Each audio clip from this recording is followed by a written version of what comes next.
আসসালামু আলাইকুম। আলহামদুলিল্লাহ, আমরা আজকে একটা ভেরি গুড নিউজ জানাচ্ছি। এই বোনটা বেশ কমাস ধরে এখানে ছিল, শাহিদা। তার তার যেহেতু মেন্টাল একটু সমস্যা আছে, তো দীর্ঘদিন ধরে এখানে থেকেছে, কিন্তু সঠিক চিকিৎসার জন্য উপযুক্ত ডক্টর, তার যেই সমস্যা সেই সমস্যার বিশেষজ্ঞ আমরা ইতিমধ্যে হয়তো এখানে যে কোনো কারণে দেখানো হয়নি। আজকে প্রথম ওনাকে নিয়ে আমরা বারডেম হসপিটালে অ্যাপয়েন্টমেন্ট নিয়েছি।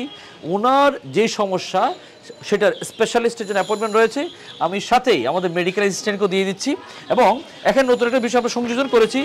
রোগী এই যে দেখুন, এটা হচ্ছে রেফার করা অনুমতিপত্র। এটা নতুন একটা বিষয়। এই এই জায়গার চাইল্ড অ্যান্ড ওল্ড কেয়ারে আমরা স্টার্ট করেছি। ওনার কী সমস্যা, ওনাকে কে রেফার করছে, ওনার সাথে কে যাচ্ছে, কয় তারিখ, ডিটেলস লিখে দিচ্ছি।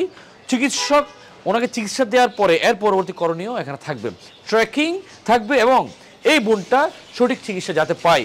ওনার আগের প্রেসক্রিপশন কী চলতেছে সে ফাইলও দেওয়া হয়েছে। আমি এখন আমাদের মেডিকেল অ্যাসিস্ট্যান্টের কাছেও দিয়ে দিচ্ছি। এবং আমরা এই পেশেন্টের সাথে যাওয়ার জন্য আরফাত এখানকার আগের কর্মী এবং আরিফ দুজনের সাথে দিয়ে দিচ্ছি, সাথে মেডিকেল অ্যাসিস্ট্যান্ট থাকবে। পুরো টিমটা গিয়ে আমাদের বোনের চাহিদার উন্নত চিকিৎসার জন্য যতটুকু সম্ভব চাইল্ড অ্যান্ড ওল্ড কেয়ারের পক্ষ থেকে ইনশাআল্লাহ আমরা আলহাজ শামসুল হক ফাউন্ডেশন যে কয়দিন আমরা দায়িত্ব পালন করছি, চেষ্টা করছি পুরো বিষয়টা যাতে সর্বোচ্চ সুন্দর ব্যবহার এবং সঠিক চিকিৎসাটা আমরা মানুষকে দিতে পারি। সবাই আমাদের জন্য দোয়াই শরিক রাখবেন। আমরা এখন আমাদের বোনকে একটু উঠিয়ে দেবো গাড়ি।